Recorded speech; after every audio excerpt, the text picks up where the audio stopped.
ನಮಸ್ಕಾರ. ನನ್ನ ಹೆಸರು ನಳಿನ. ನಾನು 10ನೇ ತರಗತಿಯಲ್ಲಿ ಓದುತ್ತಿದ್ದೇನೆ. ಸರ್ಕಾರಿ ಪ್ರೌಢಶಾಲೆಯ ಅರಸೀಕೆರೆ. ನಾವು ಅಧ್ಯಯನ ಮಾಡುತ್ತಿರುವುದು ಅಧ್ಯಾಯ 13 ನಮ್ಮ ಪರಿಸರ. ನಾವು ಇದರಲ್ಲಿ ತಿಳಿದುಕೊಳ್ಳುವುದೇನೆಂದರೆ, ಇಲ್ಲಿ ಉತ್ಪಾದಕರು ಅಥವಾ ಸ್ವಪೋಷಕಗಳು ಸೌರಶಕ್ತಿಯನ್ನು ರಾಸಾಯನಿಕ ಶಕ್ತಿಯನ್ನಾಗಿ ಹೇಗೆ ಪರಿವರ್ತಿಸುತ್ತವೆ, ಶಕ್ತಿಯನ್ನು ಸ್ಥಿರಗೊಳಿಸುತ್ತವೆ, ಹಾಗೆ ಅದು ಮುಂದಿನ ಹಂತಕ್ಕೆ ಹೇಗೆ ವರ್ಗಾವಣೆ ಮಾಡುತ್ತದೆ ಅಂತ.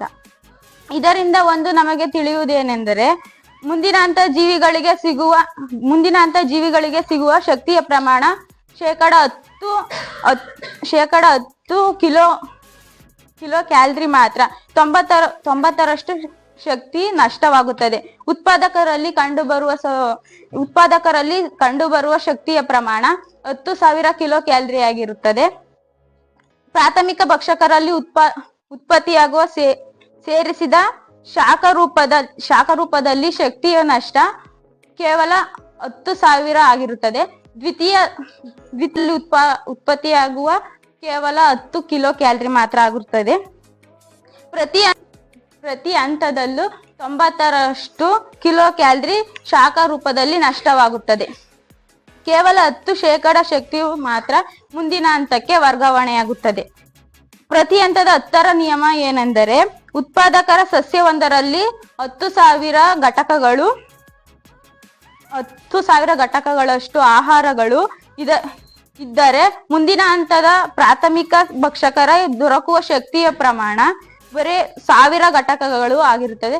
ದ್ವಿತೀಯ ಭಕ್ಷಕರಲ್ಲಿ ದೊರಕುವ ಪ್ರಮಾಣ ಕೇವಲ 100ರಷ್ಟಾಗಿರುತ್ತದೆ. ತೃತೀಯ ಭಕ್ಷಕರಲ್ಲಿ ಕಂಡುಬರುವ ಉತ್ಪನ್ನ ಬರೀ 10ರಷ್ಟಾಗಿರುತ್ತದೆ. ಇದನ್ನು ಈ ನಿಯಮವನ್ನು ಬರೆದಿರುವರು ಲಿಂಡೆನ್ ಎಂಬುವರು 1945ರಲ್ಲಿ ಪ್ರತಿಪಾದಿಸಿದರು. ಇದಕ್ಕೆ ಕಾರಣ ಏನೆಂದರೆ, ಪ್ರತಿಯೊಂದು ಪೋಷಣಾಸ್ತ್ರದಲ್ಲಿ ಲಭ್ಯವಿರುವ ಶಕ್ತಿಯು ಪ್ರತಿ ಹಂತದಲ್ಲಿ ಕನಿಷ್ಠವಾಗಿ ಪ್ರಮಾಣ ಕಡಿಮೆಯಾಗಿರುತ್ತದೆ. ಆಹಾರ ಸರಪಳಿಯಲ್ಲಿ 4 ಅಥವಾ 5 ಪೋಷಣಾಸ್ತ್ರಗಳು ಕಂಡುಬರುತ್ತವೆ. ಕನಿಷ್ಠ ಪ್ರಮಾಣದ ಶಕ್ತಿಯ 4ನೇ ಪೋಷಣಾಸ್ತ್ರದಲ್ಲಿ ಉಳಿತಾಯವಾಗುತ್ತದೆ. ಇದರಲ್ಲಿ ಪೋಷಣಾಸ್ತ್ರವು ಭತ್ತ, 2ನೇ ಪೋಷಣಾಸ್ತ್ರವು ಇಲಿ, 3ನೇ ಪೋಷಣಾಸ್ತ್ರವು ಹಾವು, 4ನೇ ಪೋಷಣಾಸ್ತ್ರವು ಹದ್ದು ಭಕ್ಷಕರು. ಭತ್ತ, ಇಲಿ, ಹಾವು, ಹದ್ದು ಭಕ್ಷಕರು ಪ್ರತಿಶತ 10ನೇ ನಿಯಮವನ್ನು ಪ್ರಕಾರ ಉತ್ಪಾದಕರು ಭತ್ತನೇ 1ನೇ ಪೋಷಣಾಸ್ತ್ರವನ್ನು ಶಕ್ತಿಯ ಸಂಗ್ರಹಕ್ಕೆ 50 ಕಿಲೋ ಕ್ಯಾಲರಿ ಆಗಿರುತ್ತದೆ. ಪ್ರಾಥಮಿಕ ಭಕ್ಷಕರು ಇಲಿ 2ನೇ ಪೋಷಣಾಸ್ತ್ರದಲ್ಲಿ ಶಕ್ತಿ ವರ್ಗಾವಣೆ ಕೇವಲ 50 ಕಿಲೋ ಕ್ಯಾಲರಿ ಆಗಿರುತ್ತದೆ. ದ್ವಿತೀಯ ಭಕ್ಷಕರು ಹಾವು 3ನೇ ಭಕ್ಷಕರು ಶಕ್ತಿಯ ವರ್ಗಾವಣೆಯಲ್ಲಿ 5 ಕಿಲೋ ಕ್ಯಾಲರಿ ಆಗಿರುತ್ತದೆ. 3 ಪೋಷಣಾಸ್ತ್ರದಲ್ಲಿ 5 ಕಿಲೋ ಕ್ಯಾಲರಿ ಶಕ್ತಿಯನ್ನು ಅದರಿಂದ ಪಡೆಯಬಹುದಾಗಿರುತ್ತದೆ.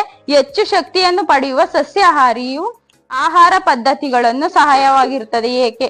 ಸಸ್ಯಾಹಾರಿ ಆಹಾರ ಪದ್ಧತಿಗಳನ್ನು ಹೊಂದಿರುವ ಜೀವಿಗಳ ಉತ್ಪಾದಕರ ನಂತರ ಹಂತವಾಗಿರುವುದರಿಂದ ಆನಂತರ ಪೋಷಕರ ಸ್ತರದಲ್ಲಿ ಜೀವಿಗಳಿಗಿಂತ ಹೆಚ್ಚಿನ ಶಕ್ತಿಯನ್ನು ಪಡೆಯುತ್ತವೆ. ಧನ್ಯವಾದಗಳು.